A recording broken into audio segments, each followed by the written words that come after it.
Hello everyone, आप सभी को प्रभात का नमस्कार। और जैसा कि आप लोग देख सकते हैं अपनी स्क्रीन पे, आज हम लोग बात करने वाले हैं रिफ्रैक्शन ऑफ लाइट के बारे में। लाइट के काफ़ी सारे फिनोमिना होते हैं। रिफ्लेक्शन के बारे में ऑलरेडी हम लोग बात कर चुके हैं। ऑलरेडी हमने बात की थी अबाउट रिफ्लेक्शन। रिफ्लेक्शन के बारे में हमने देखा था बाउंसिंग बैक ऑफ लाइट, यानी लाइट का वापस लौटना किसी सरफेस से टकराने के बाद। अब ज़रूरी नहीं कि जिस डायरेक्शन में गई थी उसी डायरेक्शन में वापस लौटी, ये सारी चीज़ें हम लोग डिस्कस कर चुके हैं ऑलरेडी। सो आज के टॉपिक का हमारा मेन इंटरेस्ट ये है that what is refraction of light. Refraction के क्या क्या लॉज होते हैं और रिफ्रैक्शन से रिलेटेड इसका जो कॉज होता है, इसके पीछे क्या कॉज होता है, what is the cause behind refraction, ये सारी चीज़ें हम लोग आज डिस्कस करेंगे। सो एक एक करके स्टार्ट करते हैं हम लोग। That what is refraction. Refraction होता क्या है बेसिकली? तो रिफ्रैक्शन का मतलब ये होता है कि लाइट का अपने पास से डेविएट हो जाना, जब लाइट अपने मीडियम को चेंज करे तब। अब अगर हम बात करें इसकी सिंपल डेफिनेशन की, तो आप बोलेंगे when light goes from one medium to another medium. यानी कि एक लाइट अगर एक मीडियम से दूसरे मीडियम में जाती है तो क्या क्या होता है। पहली बात तो ये कि इसका स्पीड चेंज होता है लाइट का। दूसरी बात ये कि इसका वेवलेंथ चेंज होता है। तीसरी बात ये कि लाइट की डायरेक्शन चेंज होती है, और ख़ास करके ये डायरेक्शन तब चेंज होगी जब आपका इंसिडेंट ऑब्लिक होगा, ठीक है ना। यानी आप ये कह सकते हैं कि in case of oblique incidence. अगर ऑब्लिक इंसिडेंस है, ऑब्लिक इंसिडेंस का मतलब कि जो लाइट रे हो वो नॉर्मली इंसिडेंट ना हो सरफेस के ऊपर, किसी एंगल पे इंसिडेंट हो, उस केस में उसकी डायरेक्शन बदलती है। बट एक जो सबसे इंपॉर्टेंट फैक्टर होता है that is called frequency. Frequency of light कभी चेंज नहीं होती because it always depends on the source of light. ये लाइट के सोर्स पे डिपेंड करता है। अब ज़रा इसको हम लोग कायदे से समझते हैं कि इसका मतलब क्या है बेसिकली। तो सोर्स ऑफ लाइट यानी कोई ना कोई लाइट का सोर्स रहा होगा। लेटर सपोज हमने मान लिया कि यहाँ पे ये कोई भी आपने सोर्स ऑफ लाइट मान लिया। ये आपका एक बल्ब हो सकता है, ये आपका एज यूजुअल सन हो सकता है आपका। यहाँ से जब लाइट रे ऐसे चली, लाइट रे जब यहाँ से निकली, तो आपको पता है कि इन एयर की अगर हम बात करें, इन एयर, तो जो लाइट की स्पीड होती है c is equals to 3 × 10⁸ metre per second. ये आप सबने ऑलरेडी क्लास 10th में पढ़ रखा है। जब लाइट जैसे ही किसी मीडियम में एंटर करेगी, लाइट जैसे इस मीडियम में एंटर होगी, तो पहली बात तो ये कि ये जो लाइट इस डायरेक्शन में जा रही थी ये अपनी डायरेक्शन को चेंज करेगी। डायरेक्शन को तो चेंज करेगी, साथ ही साथ इसकी स्पीड पे भी फ़र्क पड़ेगा। इसकी स्पीड अगर यहाँ पे 3 × 10⁸ मीटर पर सेकेंड थी एयर में, तो यहाँ पे इसकी स्पीड ऑब्वियस सी बात है डिक्रीज़ कर जाएगी। यहाँ पे स्पीड होगी v, ठीक है। जिस भी मीडियम की हम बात कर रहे हैं, तो जैसे ही यहाँ पे शब्द आया मीडियम, तो पहली बात तो ये कि वो मीडियम कैसा होना चाहिए।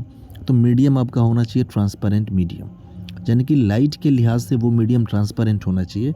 अगर वो ट्रांसपेरेंट मीडियम नहीं हुआ तो आपको पता है कि लाइट उस मीडियम में ट्रैवल नहीं कर पाएगी।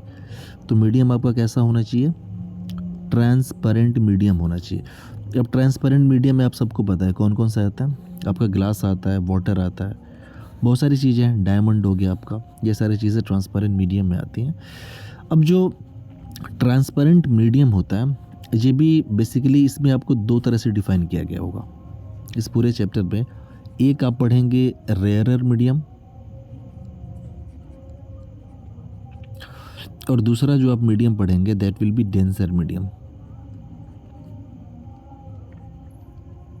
डेंसर मीडियम, दो टाइप के आप मीडियम पढ़ेंगे।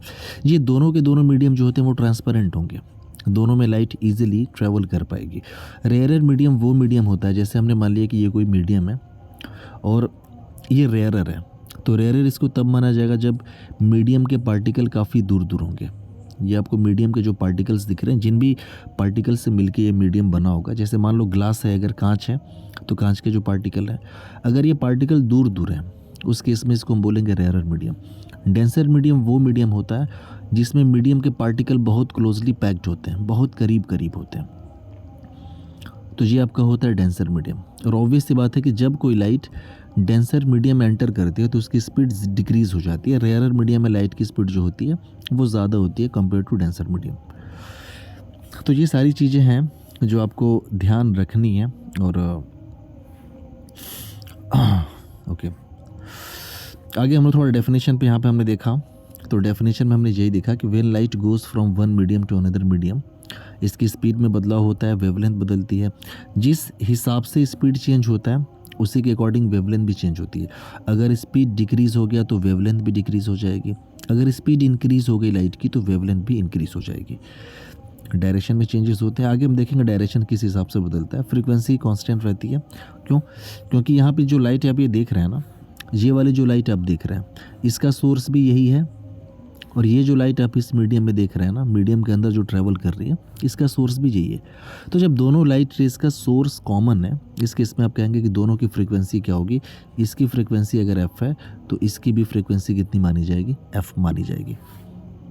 चलिए हम आगे बढ़ते हैं। तो एक लाइन की छोटी सी डेफिनेशन आपको यहाँ पे सामने दिख रही होगी, और वो डेफिनेशन ये है कि deviation in the path of light रे ड्यूरिंग चेंज ऑफ मीडियम, यानी कि जब मीडियम चेंज हो लाइट का और उस केस में जो लाइट रे के पाथ में डेविएशन होता है that is called refraction of light. तो यहाँ पे आप इजीली यहाँ से नोट्स बना सकते हैं। जो भी पॉइंट्स यहाँ पे मेंशन है वो सारे बहुत ज़्यादा इंपॉर्टेंट हैं। इसको ज़रा डायग्राम की मदद से हम समझें तो आप बोलोगे लेटर सपोज कि इधर कोई ये मीडियम का एक कोई बाउंड्री है, ठीक है ना, यहाँ पे कोई है, इधर कोई मीडियम है, इधर वाले मीडियम को हमने 1 मान लिया, एक इधर मीडियम है, इधर वाले मीडियम को मीडियम सेकंड हमने मान लिया, ये नीचे वाला जो मीडियम है, और एक लाइट जो इस मीडियम में ट्रैवल करके ऐसे आ रही है ऑब्लिकली। ऑब्लिक मतलब कुछ ना कुछ यहाँ पे एंगल बनेगा। सो this is the incident ray, और यहाँ पे एंगल हमने मान लिया, सॉरी ये एंगल मत, नॉर्मल के साथ आप एंगल को मेज़र करेंगे। तो सबसे पहला काम ये हमने रिफ्लेक्शन में भी पढ़ा था कि at the point of incidence, जहाँ पे लाइट इंसिडेंट हुई वहाँ पे आपने नॉर्मल ड्रॉ करना होता है। तो सबसे पहला काम हमारा यही होगा कि एक नॉर्मल सबसे पहले तो हम ड्रॉ कर लें। तो एक नॉर्मल हमने यहाँ पे क्या किया, ऐसे ड्रॉ कर लिया। So this one is a normal, ये आपका नॉर्मल हो गया।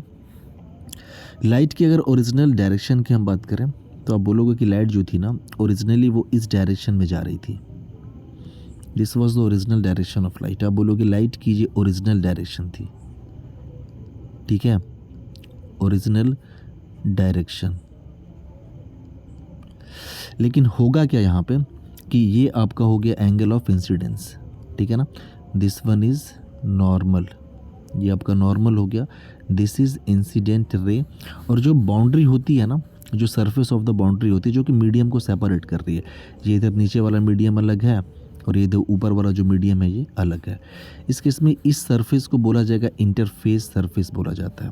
तो ये अब शब्द आप याद रखिए, इंटरफेस, इंटरफेस सरफेस, ठीक है। So the angle between incident ray and normal is called angle of incidence, ठीक है।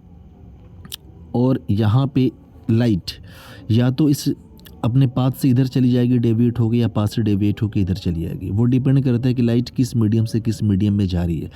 लाइट पहले रेयरर मीडियम में थी, उसके बाद डेंसर मीडियम में जा रही है, या फिर डेंसर मीडियम में थी उसके बाद रेयरर मीडियम में जा रही है। तो चलो हमने मान लिया कि लाइट जो थी कुछ इस तरीके से डेविएट हुई। ये हमने माना कि जो लाइट है वो कुछ इस तरीके से डेविएट हो गई है, नॉर्मल की तरफ थोड़ा सा बेंड होगी। तो आप बोलोगे दिस इज़ कॉल्ड रिफ्रैक्टेड रे, तो इसको हम बोलेंगे refracted ray. And the angle between refracted ray and normal, this is called angle of refraction. तो ये जो आपका एंगल है ना, this will be called angle of refraction r. अब आप बोलोगे कि यहाँ पे जो लाइट थी this was the original direction of the light ray, ये final direction of light ray है, यानी कि लाइट अपने आप को इतना डेविएट की है, इतना लाइट में डेविएशन हुआ due to change of medium. So this is called angle of deviation delta, ठीक है। तो ये जो लाइट का अपने पाथ को से डेविएट हो जाना, ये जो प्रोसेस है, ये जो फिनोमिना है, दिस इज़ कॉल्ड रिफ्रैक्शन। और इसका जो मेन रीज़न होता है वो ये कि लाइट की स्पीड डिफरेंट डिफरेंट मीडियम में डिफरेंट होती है। अगर इस मीडियम में लाइट की स्पीड अगर v1 रही होगी तो इस मीडियम में डेफिनेटली लाइट की स्पीड क्या हो जाएगी, v2 हो जाएगी। अगर दोनों मीडियम अलग अलग हैं तो this is medium 1, this one is the medium 2। Cause of refraction के बारे में ऑलरेडी यहाँ पे मेंशन कर रखा है हमने कि light deviates from its original path during change of medium due to change in speed. अगर स्पीड में बदलाव ना हो तो कोई भी यहाँ पे आप देखेंगे पाथ में कोई भी डेविएशन नहीं होगा। अगर ये दोनों मीडियम सेम होता ना, आप कहते फिर स्पीड नहीं बदलती, लाइट अपने ओरिजिनल पाथ पे चली जाती है ऐसे। सो कॉज ऑफ रिफ्रैक्शन हमने देख लिया।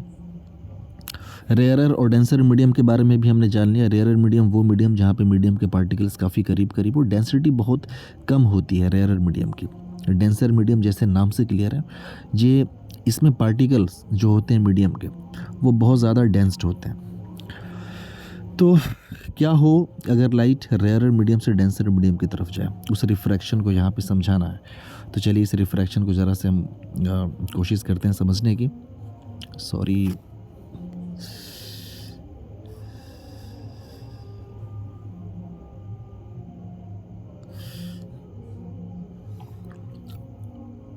चलिए तो सबसे पहला काम हमने वही करना है। क्या बोलोगे कि ऊपर वाला मीडियम कुछ रहा होगा, नीचे वाला मीडियम कुछ रहा होगा। लाइट ऐसे इंसिडेंट हुई यहाँ पे, this is the incident ray, जो कि कुछ इस तरीके से इंसिडेंट हुई है। ये आपकी कौन सी रे है, इंसिडेंट रे, हम इसको शॉर्ट में लिख रहे हैं। अब आपने यहाँ पे नॉर्मल ड्रॉ करना है। तो जब आप नॉर्मल ड्रॉ करोगे तो आप बोलोगे नॉर्मल ड्रॉ करने के लिए जहाँ पे पॉइंट ऑफ इंसिडेंस है ये वाला पॉइंट, यहाँ पे हमने सिंपली ऐसे एक नॉर्मल ड्रॉ कर दिया, दिस इज़ द नॉर्मल।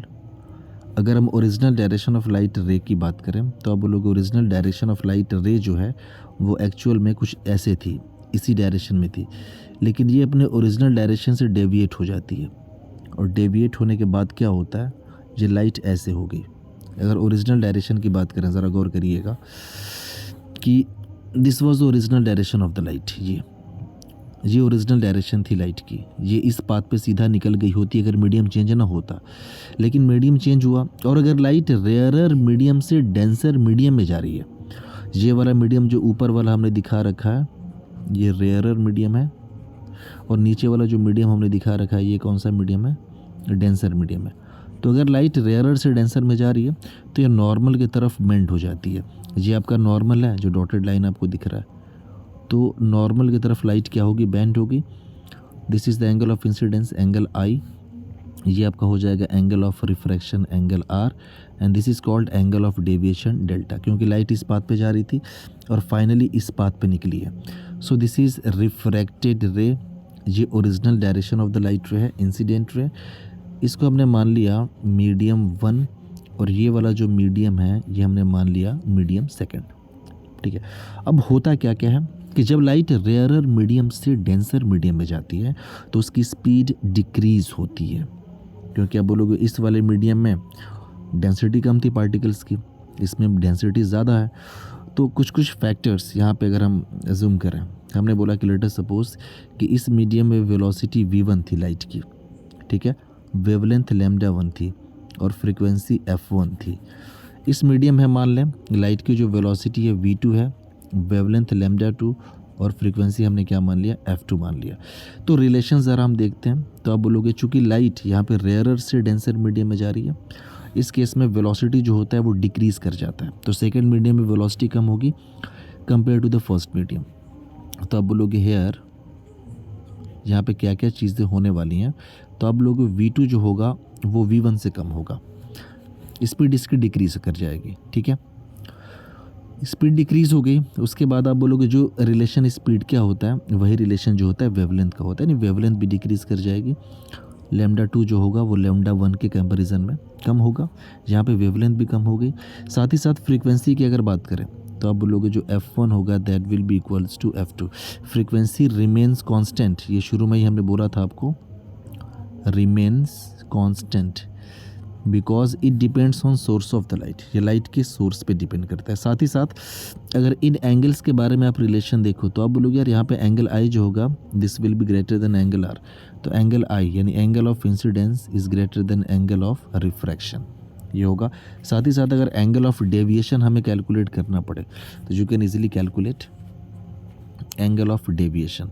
तो यहाँ पे हमने देखा कि एंगल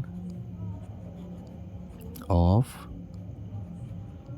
डेविएशन और angle of deviation delta is equals to क्या हो जाएगा, हमें ये वाला एंगल कैलकुलेट करना है। अब बोलोगे पूरा ये एंगल आई है तो ये वर्टिकली अपोजिट एंगल आपका एंगल आई हो जाएगा, तो हमने सिर्फ ये वाला एंगल चाहिए ना, तो इस पूरे एंगल में से अब बोलो कि ये वाला एंगल आप घटा दो तो सिर्फ यही वाला एंगल बचेगा, तो ये हो जाएगा angle i minus angle r, angle i minus angle r, ठीक है। तो ये आपका हो गया रिलेशंस। तो यही होता है when light passes from rarer medium to denser medium, अगर रेयरर मीडियम से डेंसर मीडियम में आते तो लाइट के साथ ये होता है, ठीक है। इस सरफेस को हमने ऑलरेडी जैसा कि आपको बोल रखा था this is called interface surface, ये सब चीज़ें आपको पता होनी चाहिए, याद होना चाहिए, ठीक है। अब ज़रा हम आगे बात करेंगे कि refraction from denser to rarer medium क्या हो अगर लाइट डेंसर मीडियम में पहले है और उसके बाद वो चली जाए रेयरर मीडियम में, कुछ नहीं करना, यहाँ पे भी वही है सब कुछ। तो from denser medium to rarer medium, ज़रा इसको आप गौर से देखिएगा। तो सबसे पहला काम हमने ये किया कि एक इंटरफेस सरफेस हम ड्रॉ करते हैं। So this one is the interface surface, इसके ऊपर कुछ और मीडियम, नीचे कुछ और मीडियम रहा होगा। 1 मिनट। साथ ही साथ एक लाइट इंसिडेंट करा दिया हमने। सो this is the incident ray, ये लाइट इंसिडेंट हो गई। अब जहाँ पे इंसिडेंट हुई वहाँ पे हमें नॉर्मल ड्रॉ करना है, तो पहले चीज़ें कुछ मेंशन कर लें। हमने बोला कि ये मीडियम 1 है और ये आपका क्या है, मीडियम सेकंड है। जो मीडियम 1 ये हो गया मीडियम सेकंड, डेंसर से रेयरर में आ रही है तो इसको हमने मान लिया rarer medium, this is a rarer medium and this one is denser medium. ये आपका इंटरफेस हो गया and this is incident ray जो कि यहाँ पे इंसिडेंट हुई है, this one is the incident ray. अब जहाँ पे लाइट इंसिडेंट हुई है वहाँ पे हमने क्या काम करना है कि वहाँ पे एक नॉर्मल आपको ड्रॉ करना पड़ेगा। So let us suppose this one is a normal, ये आपका एक नॉर्मल हो गया जो कि पॉइंट ऑफ इंसिडेंस पे हमने ड्रॉ कर रखा है, this one is the normal. हालांकि नॉर्मल लग नहीं रहा है, माफ़ करिएगा।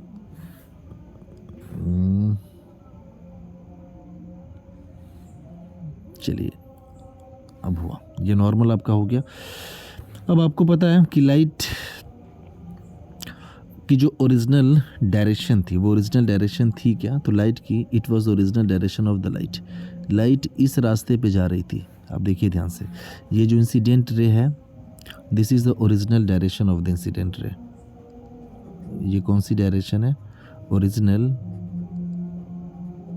Direction of incident ray. ये आपका हो गया नॉर्मल, ठीक है ना, मीडियम 1 और ये मीडियम सेकंड हो गया नीचे वाला। इस केस में क्या होता है इसको आप याद रखिएगा कि इस केस में लाइट अब नॉर्मल से दूर चली जाती है। इसके प्रीवियस केस में नॉर्मल की तरफ बेंड हो गई थी ना, पाथ से डेविएट हो गई, ये तो कंफर्म है, लेकिन यहाँ पे डेविएशन का मतलब कि नॉर्मल से ऐसे दूर चली जाएगी, ऐसे कुछ जाती है। So finally this is the refracted रे हो गई, ये आपका एंगल ऑफ इंसिडेंस हो गया और ये जो पूरा होगा the angle between normal and angle of refraction ये हो जाएगा एंगल आर। अब आपसे बोलें कि एंगल ऑफ डेविएशन कितना होता है, बोलोगे लाइट इस पाथ पे जा रही थी और लाइट को इतना डेविएट होना पड़ा, so delta is the angle of deviation. तो ये सारी चीज़ें हमने यहाँ पे दिखा रखी है। दिस इज़ द इंटरफेस, ये आपका इंटरफेस सरफेस है, बाउंड्री है। अब ज़रा गौर करिए कुछ चीज़ें, वही चीज़ हमने इस मीडियम में स्पीड को मान लिया v1, वेवलेंथ को λ1 और फ्रीक्वेंसी को f1 मान लिया।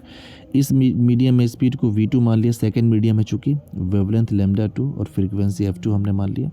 तो अब लोग यार डेंसर मीडियम में हमेशा स्पीड कम होगी, रेयरर मीडियम आने पे स्पीड बढ़ जाएगी उसकी। तो अब बोलोगे जहाँ पे जो होगा v2 will be greater than v1 होगा, here v2 will be greater than v1 which implies जो वेलोसिटी का रिलेशन होता है वो वेवलेंथ का होता है। λ2 λ1 से बड़ा होगा, लेकिन यहाँ पे f1 बराबर क्या होगा, f2 होगा। ये चेंज नहीं होने वाली फ्रीक्वेंसी, चाहे लाइट कितनी बार 50 बार मीडियम क्यों ना बदले, कोई फ़र्क नहीं पड़ने वाला इससे। एंगल ऑफ डेविएशन की अगर हम बात करें, if you talk about angle of deviation, angle of deviation delta is equals to, आप यहाँ पे साफ साफ पहली बात तो देख सकते हैं कि angle of refraction is greater than angle of incidence.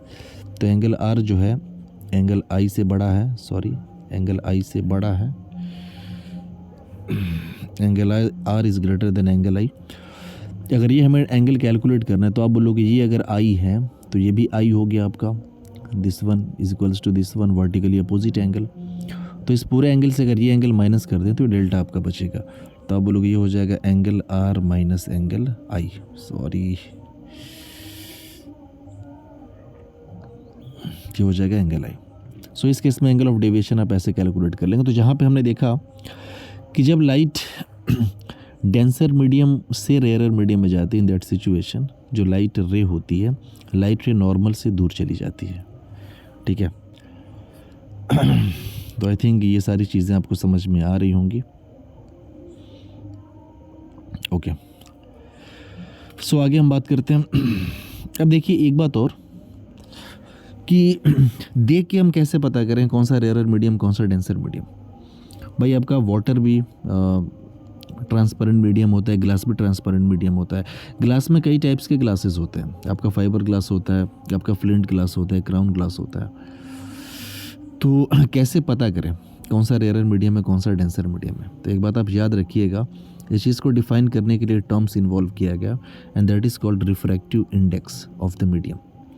तो पहली बात कि रिफ्रैक्टिव इंडेक्स जो होता है, इसको डेफिनेशन हम पहले आपको समझा दे रहे हैं। Refractive index is a term used to define property and optical density of material medium, property and optical density of material medium. यानी कि रिफ्रैक्टिव इंडेक्स ऐसा टर्म्स होता है जो ये बताता है कि जो मीडियम है, ट्रांसपेरेंट मीडियम है, उसके मटेरियल की जो ऑप्टिकल डेंसिटी है वो कितनी है, और साथ ही साथ उसकी प्रॉपर्टी के बारे में, ठीक है। अगर रिफ्रैक्टिव इंडेक्स ज़्यादा है मतलब मीडियम आपका डेंसर माना जाता है, रिफ्रैक्टिव इंडेक्स कम मतलब मीडियम रेयर। अभी हम आगे आपको दिखा रहे हैं। मैथमेटिकली अगर इसको डिफाइन करना पड़े, mathematically refractive index of a medium is defined as a ratio of speed of light in air to the speed of light in medium. यानी किसी मीडियम का रिफ्रैक्टिव इंडेक्स आपको पता करना है तो उसका रिफ्रैक्टिव इंडेक्स डिफाइन होगा, एन से रिप्रेजेंट करते हैं या फिर म्यू से रिप्रेजेंट करते हैं, is equals to c into c upon v के बराबर होगा। इसको ज़रा हम समझा दे रहे हैं कि what do mean by refractive index of a medium.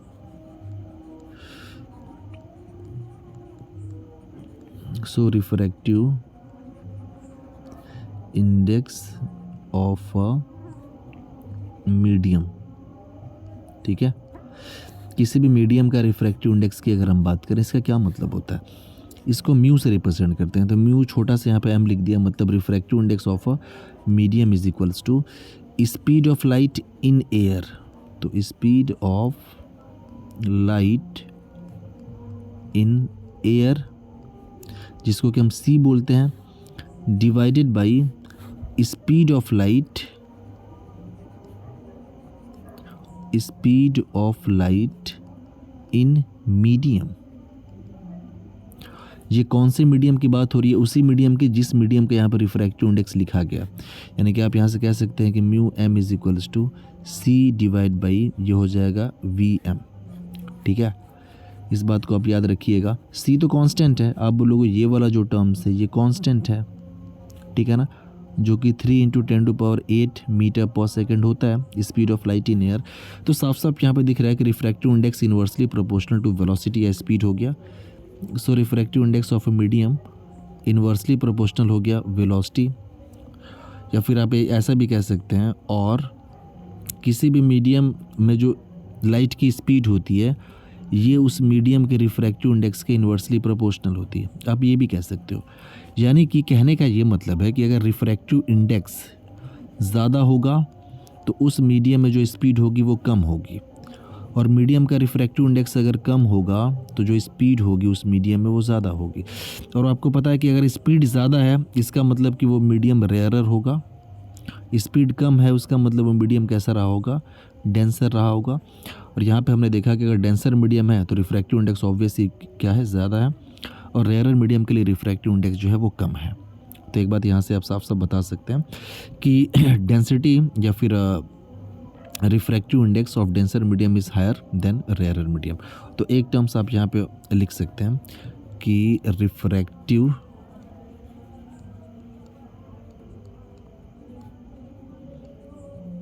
Index of denser medium is greater than refractive index of rarer medium। यानी कि अगर आपको दो मीडियम दे दिए जाएं और पता करना हो कौन सा डेंसर मीडियम कौन सा रेयरर मीडियम है, तो आपको कुछ नहीं करना, आप दोनों के रिफ्रैक्टिव इंडेक्स को देख लो। जिसका रिफ्रैक्टिव इंडेक्स ज़्यादा होगा वो डेंसर मीडियम, जिसका कम होगा वो रेयरर मीडियम। तो आप ऐसा लिख सकते हैं कि रिफ्रैक्टिव इंडेक्स जो डेंसर मीडियम का होगा वो ज़्यादा होगा refractive index of rarer medium. तो ये नोट्स में हम मेंशन कर लेंगे सारी चीज़ें, ये इंपॉर्टेंट पॉइंट्स हैं यहाँ पे। तो एक टर्म्स यहाँ पे हमें मिला and which is called refractive index of a medium. तो यहाँ पे जो हम बात कर रहे थे पिछले केस में कि ये लाइट रेयरर से डेंसर मीडियम में जा रही है, तो ये जो मीडियम ये आपका ऊपर दिख रहा है, इस मीडियम का कुछ ना कुछ रिफ्रैक्टिव इंडेक्स रहा होगा, उसको हम क्या मान लें, μ1। इस मीडियम का कुछ ना कुछ रिफ्रैक्टिव इंडेक्स रहा होगा μ2 मान लें। चूँकि नीचे वाला डेंसर है ऊपर वाला रेयरर है, यानी कि हम एक बात यहाँ पे लिख सकते हैं कि μ2 जो होगा वो μ1 से क्या होगा, बड़ा होगा। ये बात समझ में आई। इस मीडियम का रिफ्रैक्टिव इंडेक्स जो होगा इसके कंपैरिजन में ज़्यादा होगा। और यहाँ पे जस्ट उल्टा है इसका, आप बोलोगे चूँकि यहाँ पे लाइट डेंसर से रेयरर मीडियम में जा रही है, तो चूँकि इसको मीडियम 1 माना है, इसको मीडियम 2 माना है, इस मीडियम का रिफ्रैक्टिव इंडेक्स अगर μ1 मान लें, इस मीडियम का जो रिफ्रैक्टिव इंडेक्स है अगर हम मान लें μ2, तो जहाँ से क्या देखने को मिल रहा है कि यहाँ पे μ1 जो होगा वो μ2 से बड़ा होगा, because this one is a denser medium. तो ये चीज़ें आपको पता होनी चाहिए। एक और बात कि जो हमने लिखा है कि refractive index of any medium जो होता है वो c/v के बराबर होता है। C speed of light in air है, v is the speed of light in that medium. इसकी कोई यूनिट नहीं होगी, आप देखोगे तो ऊपर भी स्पीड नीचे भी स्पीड, यानी हमने देखा कि mu is equals to c/v। तो आप बोलोगे ये भी स्पीड है ये भी स्पीड, तो यूनिट कट जाती हैं, तो it has no unit, this is the pure ratio. ये क्या होता है, तो आप बोलोगे कि ये एक प्योर रेशियो होता है, इट इज़ नो यूनिट। ठीक है, साथ ही साथ आप यहाँ पे ध्यान से देखिएगा कि अगर इसकी हम बात करें, रिफ्रैक्टिव इंडेक्स किसी भी मीडियम की बात करें, तो आप ऐसे कह सकते हो कि refractive index of any medium is equals to, हमने पढ़ा है c/v/m। सबसे ज़्यादा स्पीड होती है किसी भी लाइट की वो एयर में होती है, यानी कि मीडियम स्पीड हमेशा एयर के कंपैरिजन में कम होगी। तो यहाँ पे साफ साफ दिख रहा है कि आप बोलोगे जो Vm होगा वो ऑलवेज लेस देन होगा c से, और अगर मीडियम स्पीड बराबर हो भी गई तो ऑब्वियस सी बात है वो मीडियम एयर खुद होगा या वैक्यूम होगा। तो ज़्यादा से ज़्यादा क्या हो सकता है कि मीडियम में जो स्पीड है वो स्पीड ऑफ लाइट c के बराबर हो जाए। इसका मतलब एक बात तो साफ साफ दिख रहा है कि जब नीचे वाली क्वांटिटी छोटी है ऊपर बड़ा है, तो आप बोलोगे यहाँ पे एक बात तो कंफर्म है, किसी भी मीडियम का रिफ्रैक्टिव इंडेक्स या तो 1 से बड़ा होगा या 1 के बराबर हो सकता है। ठीक है ना, आप बोलोगे 1 कब होगा, μm बराबर 1, तो आप बोलोगे तब जब मीडियम खुद क्या हो जाए, एयर हो जाए या फिर वैक्यूम हो जाए। ठीक है, यहाँ पे जो टर्म्स लिखा है ना, एब्सोल्यूट रिफ्रैक्टिव इंडेक्स, यानी किसी भी मीडियम का refractive index with respect to air या वैक्यूम जब निकाला जाए तो उसको बोला जाता है refractive index, absolute refractive index. यानी कि आप देखेंगे तो आपको चार्ट आपके एक बुक में मिलेगा जहाँ पे रिफ्रैक्टिव इंडेक्स मीडियम्स के लिखे हुए हैं, और वहाँ पे जब चार्ट को आप ध्यान से देखोगे तो कुछ मीडियम्स जैसे रिफ्रैक्टिव इंडेक्स एयर का, रिफ्रैक्टिव इंडेक्स वैक्यूम का, रिफ्रैक्टिव इंडेक्स किसका, ग्लास का, तो एयर का रिफ्रैक्टिव इंडेक्स 1, वैक्यूम का भी 1, एग्जैक्टली 1 नहीं होता लेकिन 1 के बराबर मान सकते हैं। ग्लास का आपका 3/2, साथ ही साथ रिफ्रैक्टिव इंडेक्स आपका वाटर का ये आप देखेंगे 4/3 मिलेगा। रिफ्रैक्टिव इंडेक्स आपका डायमंड का ये आपका तकरीबन 4.5 समथिंग ऐसा कुछ करके आता है। तो आप सारी वैल्यूज़ देखेंगे ना, तो ये जो भी रिफ्रैक्टिव इंडेक्स है, ये वाटर का रिफ्रैक्टिव इंडेक्स है, ये विद रिस्पेक्ट टू एयर है, ठीक है ना। इसीलिए आप देखेंगे तो 4/3 1 से हमेशा बड़ा है। तो आप एक बात यहाँ पे कह सकते हैं कि जो एब्सोल्यूट रिफ्रैक्टिव इंडेक्स होता है ये ऑलवेज ग्रेटर देन 1 होगा, ये हमेशा 1 से बड़ा होता है। समझ में आया? ये जो ग्लास का रिफ्रैक्टिव इंडेक्स 3/2 है ना, this is with respect to air. अगर कुछ नहीं दिया कि किसके रिस्पेक्ट में लिखा हुआ है तो आप समझ जाना कि विद रिस्पेक्ट टू एयर की बात कर रहा है। तो एक पॉइंट आप यहाँ पे लिख सकते हैं कि absolute refractive index of any medium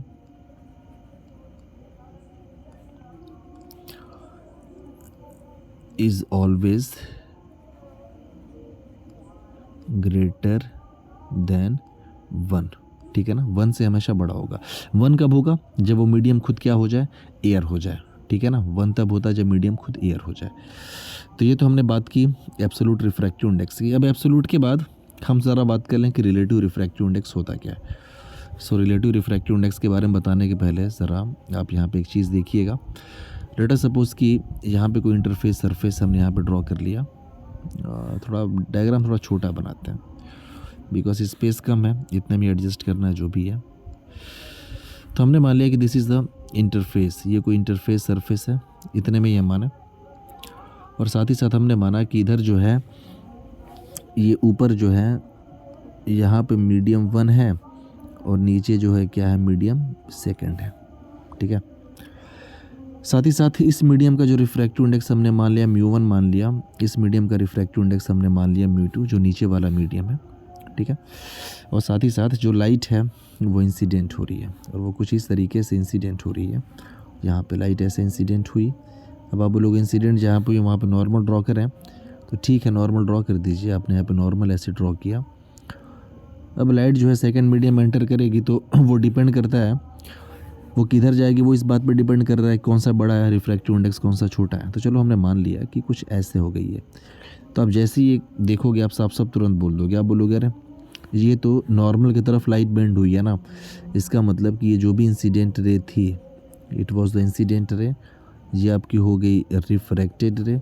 obvious सी बात है, नॉर्मल की तरफ अगर बेंड हुई है, ये हो गया एंगल ऑफ इंसिडेंस, ये हो गया एंगल ऑफ रिफ्रैक्शन। इसका मतलब कि μ1 आपका रेयरर मीडियम है, ये डेंसर मीडियम है। तो साफ साफ आप ये कह सकते हो कि यहाँ पे जो है μ2 जो है वो क्या है? μ1 से बड़ा है, क्योंकि लाइट रेयरर से डेंसर में आ रही है, इसलिए ऐसा हो रहा है, ठीक है।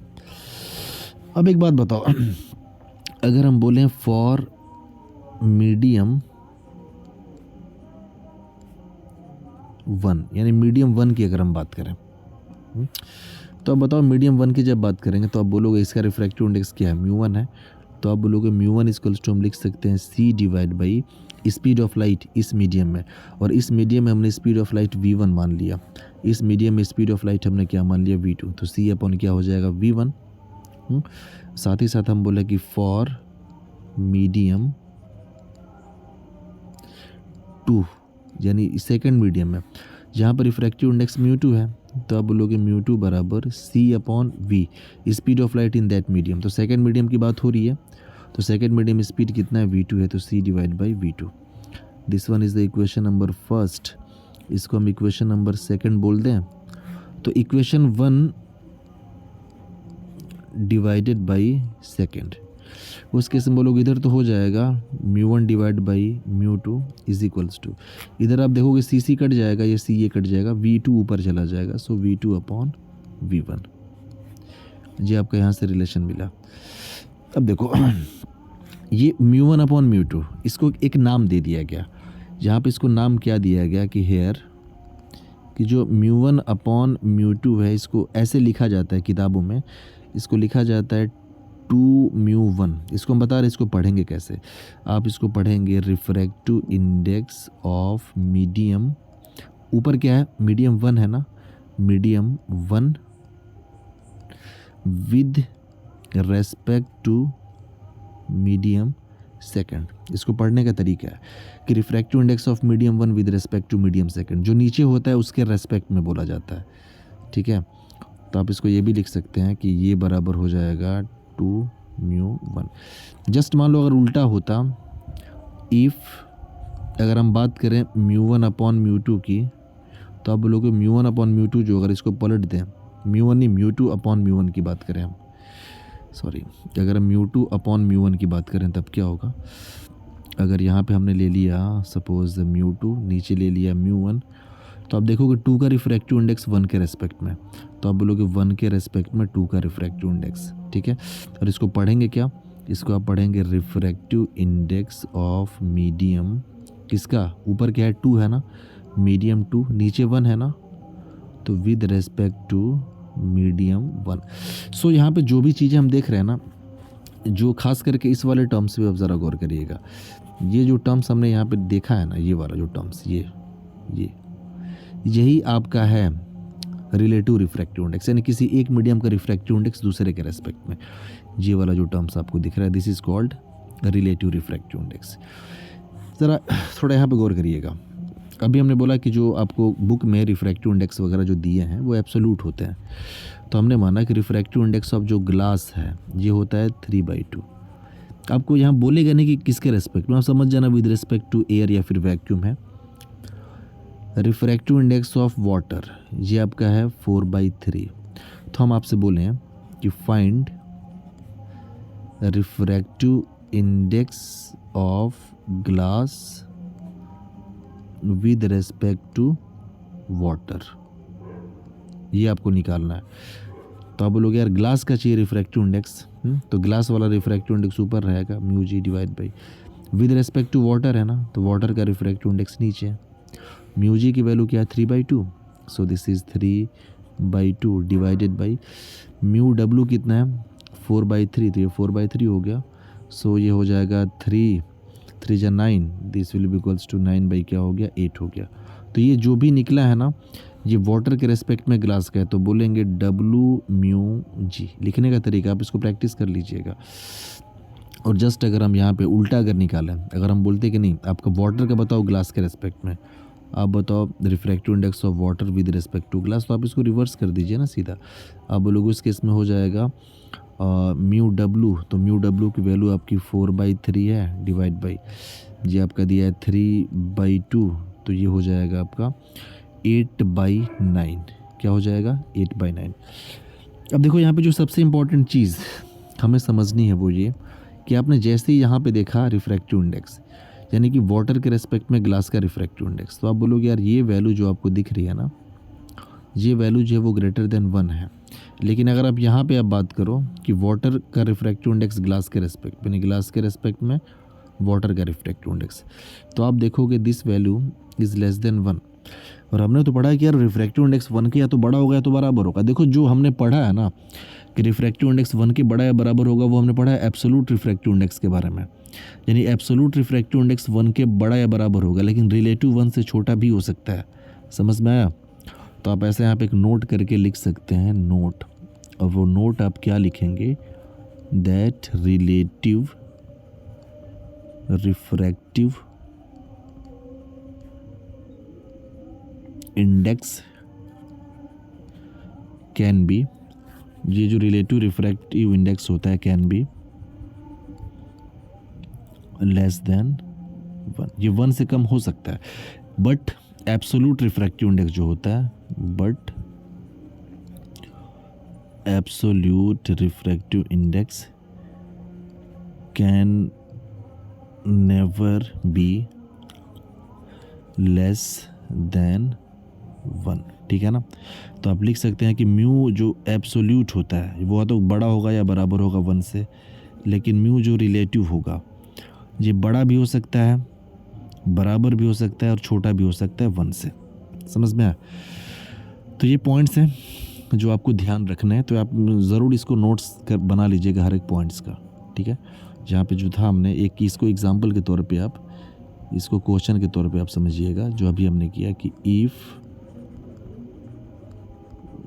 गिवन दैट, ये जो दिया हुआ है उसके बाद जो पूछा है आपसे। तो चलो हमने बात तो कर लिया कि रिफ्रैक्टिव इंडेक्सेस वगैरह ये सारी चीज़ें क्या है। लॉ ऑफ रिफ्रैक्शन पे आते हैं। तो लॉ ऑफ रिफ्रैक्शन में 2 लॉ होते हैं, जिसमें से फर्स्ट लॉ इसको बोला गया स्नेल्स लॉ। तो स्नेल्स लॉ क्या होता है पहले हम ये देख लें। लेट अस सपोज कि ये कोई इंटरफेस सरफेस है, इसके ऊपर अलग मीडियम, नीचे कुछ अलग मीडियम है।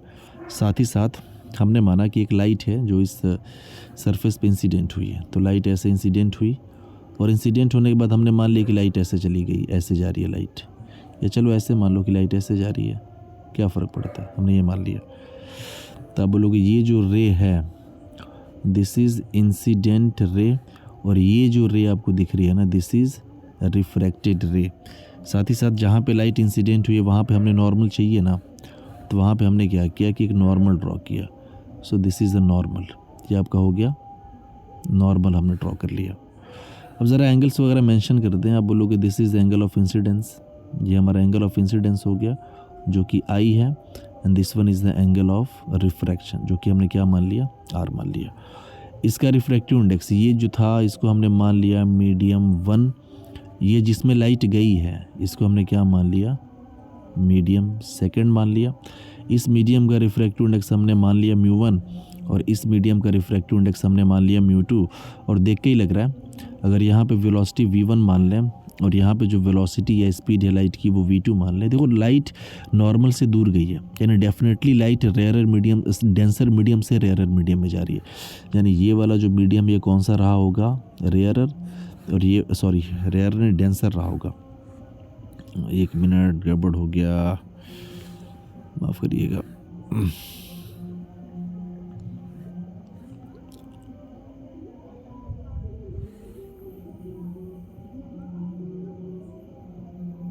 चलो ये हो गया।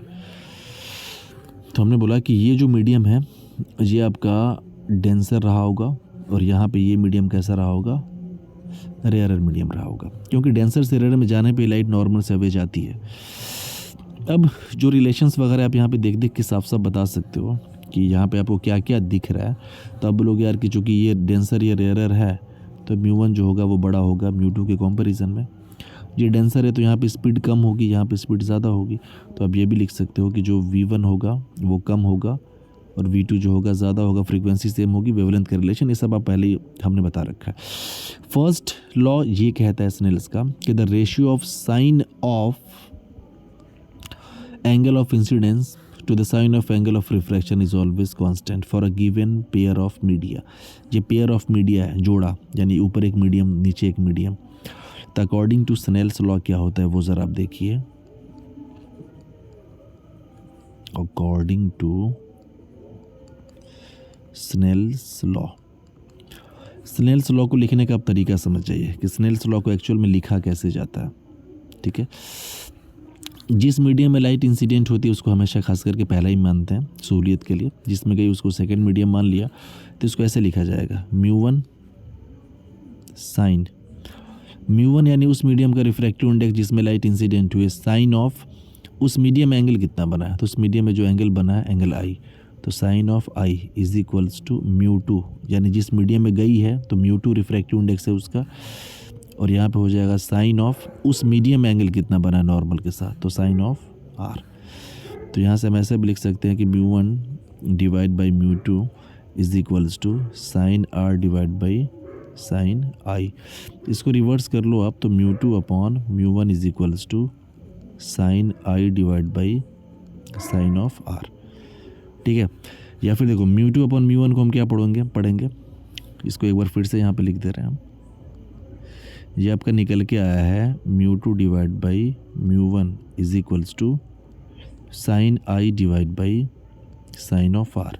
μ2 अपॉन μ1 को पढ़ेंगे relative refractive index of medium two with respect to medium 1, तो हम पढ़ेंगे इसको 1 μ2 is equals to sine i divide by sine r. ठीक है, so this is called Snell's law. इसी को हम क्या बोलेंगे, स्नेल्स लॉ बोल देंगे। ज़रा सोचो कि इफ़ μ1 की वैल्यू मान लो 1 होती, अगर पहला वाला मीडियम चलो हम मान लें जहाँ पे, सॉरी एक काम करते हैं, पहला वाला एयर मत मानो।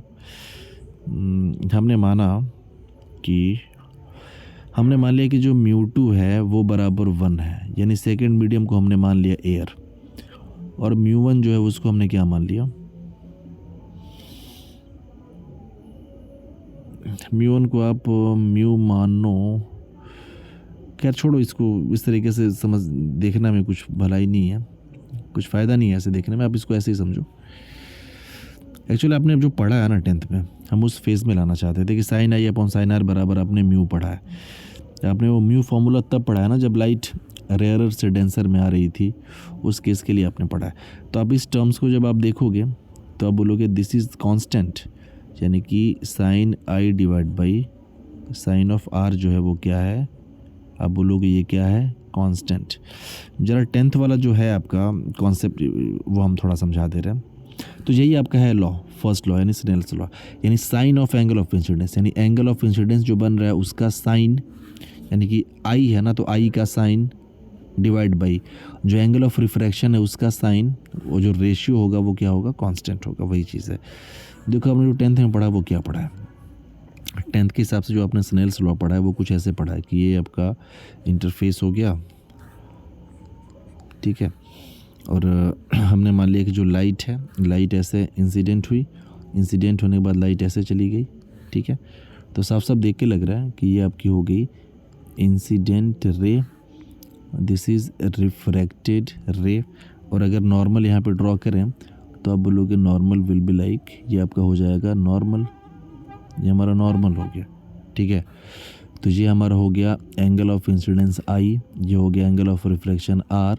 ये वाले मीडियम को हम मान लें एयर, तो एयर है तो इसका म्यू वन बराबर क्या हो जाएगा 1। इसको कोई भी आप मीडियम मान लो, चलो इसको हम मान लेते हैं कि ये ग्लास या वाटर है। आप बोलो कि इसका रिफ्रैक्टिव इंडेक्स है, मान लो ऐसे ग्लास है, इसका रिफ्रैक्टिव इंडेक्स हमने म्यू मान लिया, जो म्यू टू की वैल्यू क्या है हमने मान लिया म्यू। तो अभी हमने पढ़ा है कि म्यू वन साइन आई बराबर mu two sine of r होता है। तो म्यू वन की वैल्यू 1 है, तो आप सिंपल यहाँ पे लिख सकते हैं कि साइन आई बराबर म्यू टू क्या है, म्यू है, तो mu sine r which implies sine i divide by sine r बराबर म्यू। और इसी को तो हम कहते हैं कि sine i divide by sine of r is equals to constant. तो आपने 10th में ऐसे पढ़ा था। यहाँ पे हमने पहले मीडियम को एयर, दूसरे को ग्लास ले रखा है, लेकिन अभी जो हमने डिराइव किया ना उसमें पहले मीडियम को हमने डेंसर मान रखा है, यहाँ पे दूसरे मीडियम को हमने डेंसर मान रहे, इससे थोड़ा सा फ़र्क पड़ रहा था, ठीक है। तो दिस इज़ द इम्पोर्टेंट। अब ज़रा हम बात करते हैं सेकंड लॉ के बारे में। तो सेकंड लॉ कुछ खास इम्पोर्टेंट वही है जो आपने वहाँ पे देखा था। अगर यहाँ पे सेकंड लॉ की बात करें हम, अब देखो जैसे मान लो कि हम थोड़ा सा ग्राफ दिखाना चाहें, ग्राफ नहीं एक्सिस बना रहे हैं ऐसे, अगर इसको हम मान लें प्लस एक्स एक्सिस, ये हम मान लें प्लस वाई एक्सिस, तो ये जो आपका प्लेन दिख रहा है, अगर एक प्लेन आपके सामने हम दिखाएं कुछ ऐसे, अगर ये प्लेन, अगर इस वाले प्लेन की हम बात करें, ये जो आपको दिख रहा है, ये जो पूरा प्लेन जो हमने बना रखा है, ये प्लेन कौन सा प्लेन होगा? आप बोलोगे यार ये जो प्लेन होगा, चूँकि ये कौन कौन से एक्सिस से मिलके बना है, ये एक्स और वाई एक्सिस से मिलके बना है ना, तो इस प्लेन को आप क्या नाम दोगे? आप बोलोगे ये जो प्लेन आपको दिख रहा है यहाँ पे, ये प्लेन एक्स वाई प्लेन होगा। कौन सा प्लेन होगा आप खुद बताओ? आप बोलोगे ये हो जाएगा एक्स वाई प्लेन। तो सेकेंड लॉ ऑफ रिफ्रैक्शन ये कहता है कि अगर लाइट जिस प्लेन को पकड़ के आ रही है ना, एक्स वाई प्लेन को अगर पकड़ के लाइट इंसिडेंट हुई है यूं, ये साथ ही साथ जो आपका नॉर्मल है, इसमें सबको अलग अलग कलर से हम दिखाने की कोशिश कर रहे हैं आपके सामने। नॉर्मल है, दिस इज़ अ नॉर्मल, वो भी इसी प्लेन में है। साथ ही साथ जो रिफ्रैक्टेड रे है, एक मिनट, जो रिफ्रैक्टेड रे है वो ये है। तो सेकंड लॉ ये कहता है रिफ्रैक्शन का कि इंसिडेंट रे यानी कि ये, नॉर्मल यानी कि आपका ये हो गया नॉर्मल, साथ ही साथ रिफ्रैक्टेड रे, रिफ्रैक्टेड रे, ये सारे के सारे एक ही प्लेन में होने चाहिए। और यहाँ पे तीनों किस प्लेन में दिख रहे हैं आपको? एक्स वाई प्लेन में दिख रहे हैं। ये आपका हो जाएगा, सॉरी हम ये रिफ्लेक्शन आपको एक्सप्लेन करना शुरू कर दिए। माफ़ करिएगा, ये हमने आपको रिफ्लेक्शन बताना शुरू कर दिया। सॉरी, ध्यान पर रहा नहीं। ओके,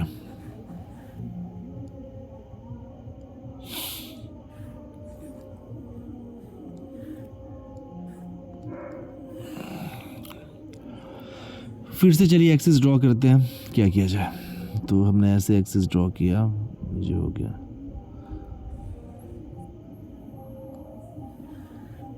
ये हो गया, ठीक है।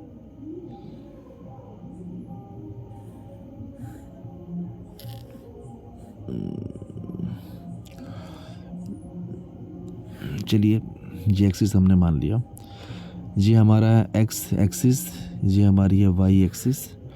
साथ ही साथ एक लाइट हमने माना कि वो ऐसे इंसिडेंट हुई, ये इंसिडेंट हुई लाइट।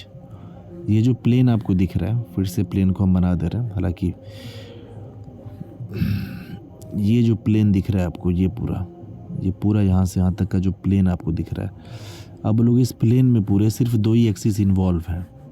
कौन कौन सी एक्सिस इन्वॉल्व हैं? एक्स और वाई है। तो ये इंसिडेंट रे हो गया, ये हमने मान लिया रिफ्रैक्टेड रे है, दिस इज़ द रिफ्रैक्टेड रे। तो सेकेंड लॉ आपका ये कहता है, नॉर्मल, सबसे पहले तो हम नॉर्मल भी ड्रॉ करते हैं, और ये हमने ड्रॉ कर दिया यहाँ पे ऐसे नॉर्मल।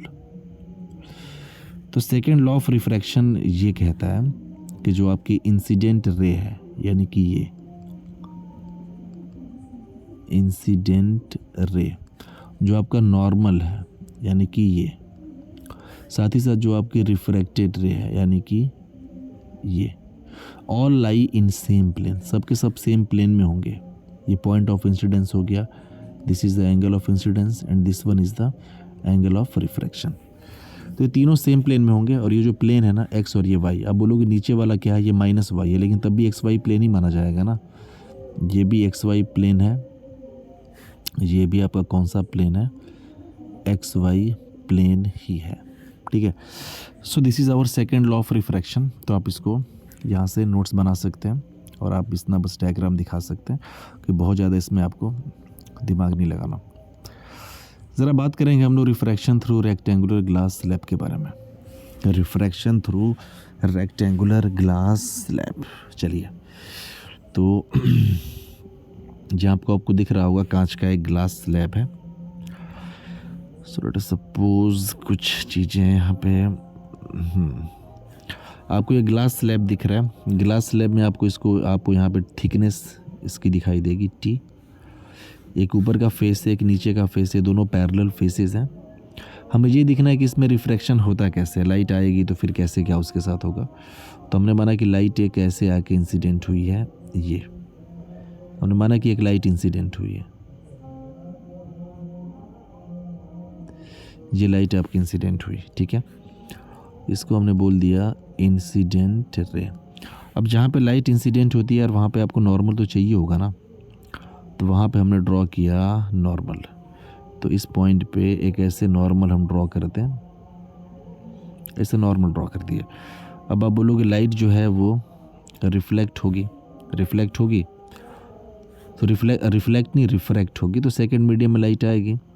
तो लाइट कुछ ऐसे आ गई। अब ज़रा गौर करिए यहाँ पे है क्या, ये है जो आपका वो एयर है, ये जो है आपका ग्लास है, और लाइट फिर से फाइनली कहाँ पे आ जाएगी? एयर में आ जाएगी, ठीक है ना। तो लाइट का एक बार यहाँ पे रिफ्रैक्शन हुआ इस वाली सरफेस पे, इसको आप नाम दे दो ए बी वाली सरफेस पे हुआ, इसको हमने नाम दे दिया CD। लाइट का फिर से रिफ्रैक्शन होगा, तो यहाँ पे भी नॉर्मल हमने चाहिए होगा, तो हम क्या करें, यहाँ पे एक नॉर्मल ड्रॉ करते हैं।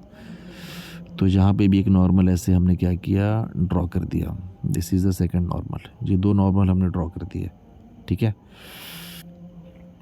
ये नॉर्मल हो गया। अब लाइट देखो यहाँ से रिफ्रैक्ट होगी। तो एक काम करते हैं, अगर हम आपसे पूछें कि what will be the original direction of the light की एक्चुअल में ओरिजिनल डायरेक्शन थी क्या, तो आप बोलोगे ठीक है ड्रॉ कर लेते हैं लाइट की ओरिजिनल डायरेक्शन जो है।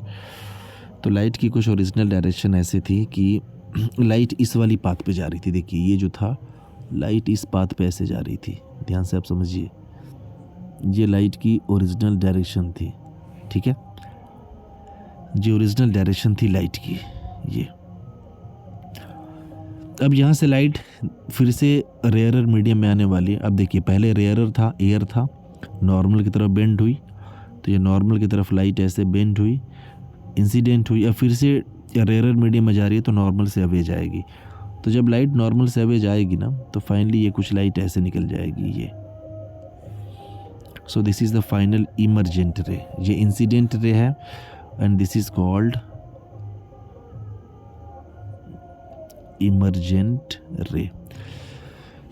ज़रा एंगल्स के बारे में देखा जाए तो आप बोलोगे देखो लाइट ने अपनी डायरेक्शन नहीं बदला, लाइट उसी डायरेक्शन में भी जा रही है जहाँ पहले थी।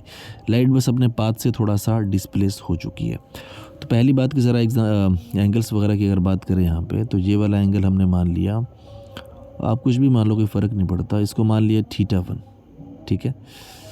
तो आप बोलोगे फिर ये आपका हो जाएगा θ2, तो ये आपका हो जाएगा θ2। ये दोनों ऑल्टरनेट एंगल हैं, इंटीरियर एंगल्स। इस वाले एंगल को कुछ नाम दे दो, इसको हमने नाम दे दिया θ2, इसको हम नाम दे दिया θ3, ठीक है, इसको हमने θ3 नाम दे दिया। अच्छा ये जो है एयर, इसका रिफ्रैक्टिव इंडेक्स हमने म्यू ए मान लिया, ए फॉर एयर, और इसका रिफ्रैक्टिव इंडेक्स हमने म्यू जी मान लिया। फिर से लाइट एयर में आ गई तो फिर से रिफ्रैक्टिव इंडेक्स क्या हो गया, म्यू ए। हम ज़रा पता करना चाहते हैं कि इन दोनों एंगल्स के बीच का रिलेशन θ1 θ2 में 3 में क्या रिलेशन है, क्या दोनों एंगल इक्वल हैं क्या, ये ज़रा पता करें हम। तो पहले ए बी सरफेस पर रिफ्रैक्शन हुआ, तो हम लिखेंगे on surface A B,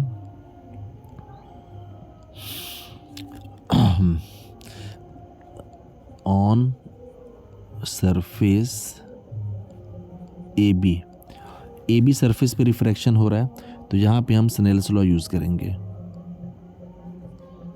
using Snell's law.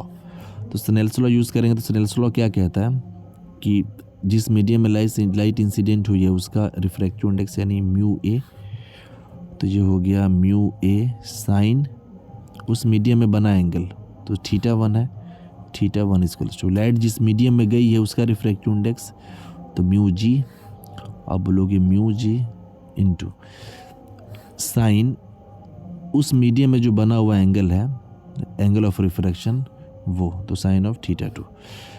तो म्यू ए साइन θ1 बराबर म्यू जी साइन θ2, इसको हमने इक्वेशन नंबर 1 नाम दे दिया, ठीक है। अच्छा यहाँ से अगर हम mu a upon mu g लिखें तो आप बोलोगे ये हो जाएगा sine of θ2 upon sine of θ1, ठीक है।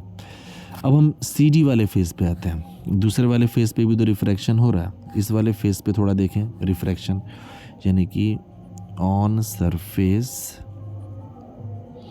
की सरफेस पे बात हो रही है C D using Snell's law. इस वाले सरफेस पे थोड़ा स्नेल्स लॉ का यूज़ करें, यूजिंग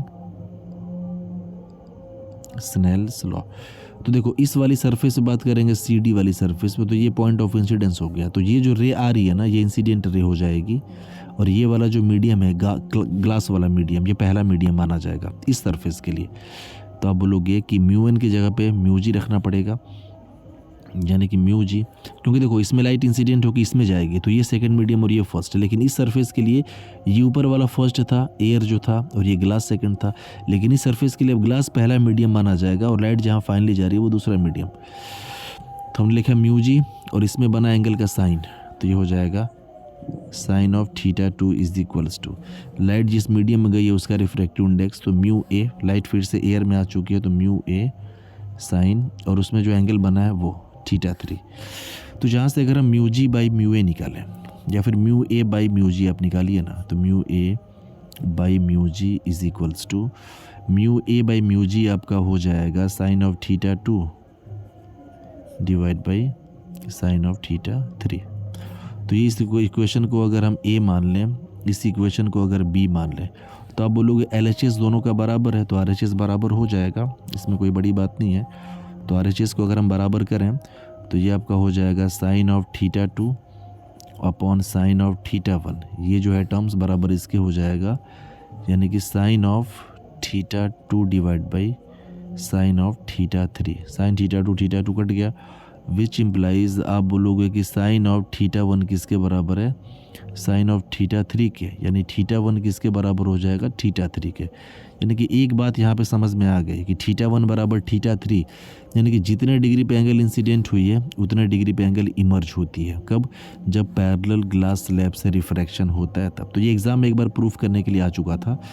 क्या प्रूफ करो कि जो लाइट निकलेगी यहाँ से वो इसके पैरेलल होगी। तो ये हमने प्रूफ कर दिया, क्योंकि ये दोनों एंगल जो है आपस में बराबर है, इसका मतलब जो लाइट निकली है वो पैरेलल है। तो वही यहाँ पे लिखा गया कि emergent ray is always parallel to incident ray, जो हमने अभी यहाँ पे प्रूफ किया है। ये एंगल ऑफ इंसिडेंस है, this one is angle of emergence. आप इसको ध्यान से देखिए कि this is angle of incidence and this is angle of emergent. ठीक है, तो आप यहाँ से ये भी लिख सकते हैं कि angle of incidence is equals to angle of emergent. Angle of incidence is equals to angle of emergent. ठीक है, ये बात, emergent ray is always parallel to incident रे।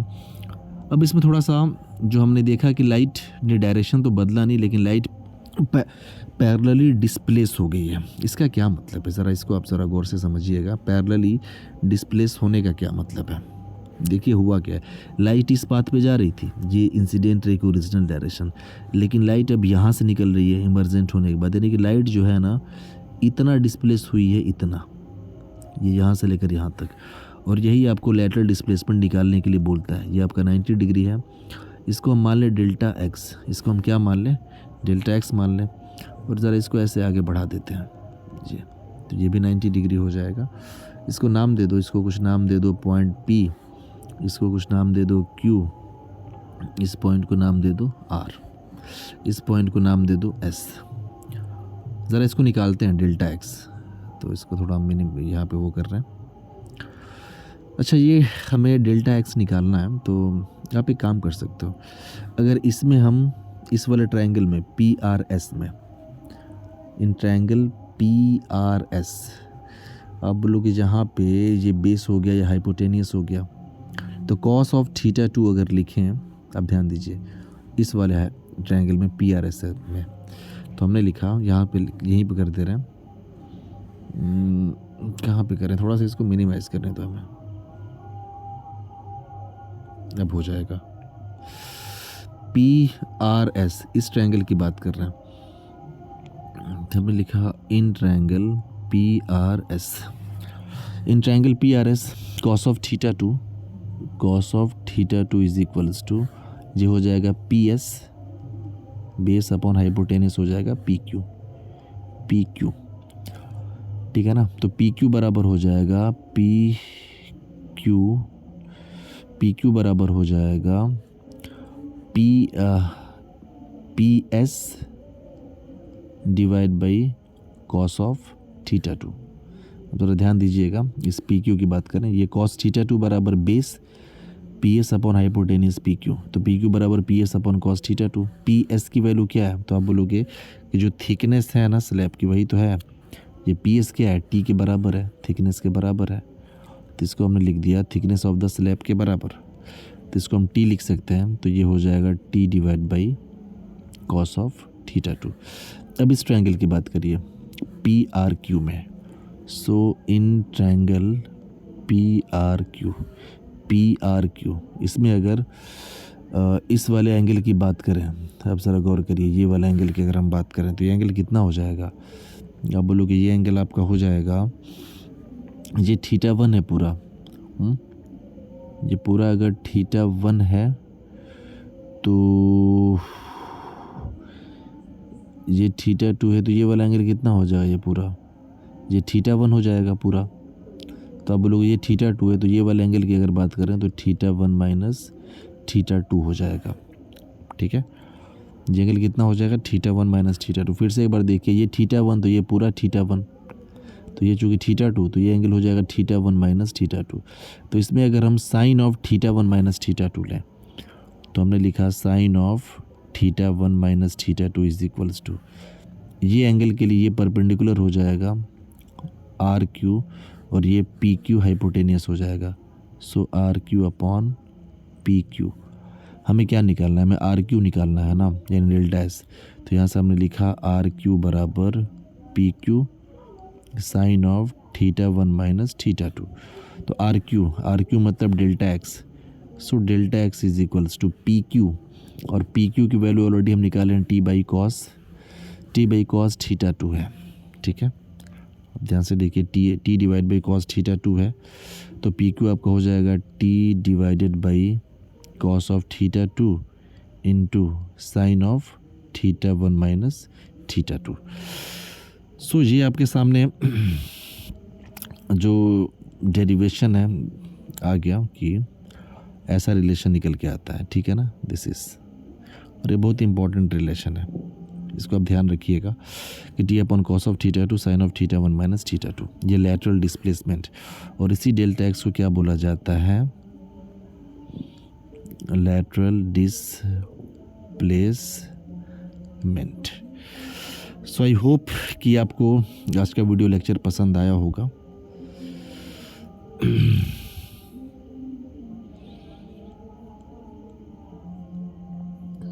और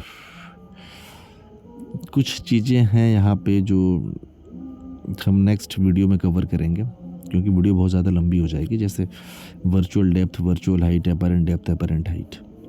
सो आज यहीं तक, और आशा करता हूँ आपको सारी चीज़ समझ में आई होंगी। अगर कुछ प्रॉब्लम है तो आप हमें इस बारे में बताएं, कहाँ पे प्रॉब्लम है, क्या प्रॉब्लम है, उसके बाद जो भी होगा आपके बेहतर के लिए किया जाएगा। So thank you.